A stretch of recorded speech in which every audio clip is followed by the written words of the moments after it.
पुढची बातमी बघूया। अहमदनगर दक्षिण लोकसभा मतदारसंघातनं महाविकास आघाडीकडनं निलेश लंकेंना उमेदवारी जाहीर झालेली आहे।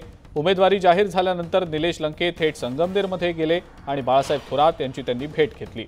संगमनेरमधल्या सुदर्शन या निवासस्थानी मध्यरात्री थोरात आणि लंके यांची भेट झाली आणि या दोघांमध्ये जवळपास 1.5 तास चर्चा झाली।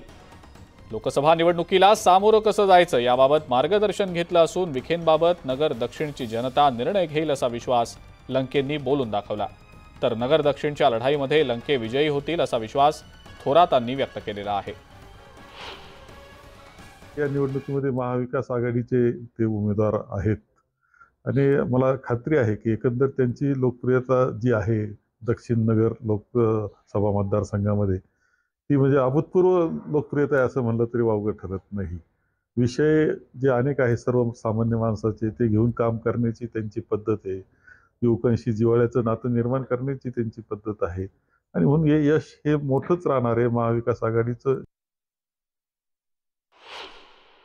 आता मी एक छोटा कार्यकर्ता आहे ना, मला साहेबांचं मार्गदर्शन घेणं गरजेचं होतं। त्यामुळे मी त्यांच्याशी सविस्तरपणे चर्चा घेतली। साहेबांची मी 2 दिवसापासून वेळ मागत होतो, मला वेळ द्या, कारण मला या सगळ्या घडामोडी कसं निवडणुकीला सामोरं गेलं पाहिजे हे त्यांच्याकडून मला मार्गदर्शन घ्यायचं होतं। ते घेतलंय मार्गदर्शन।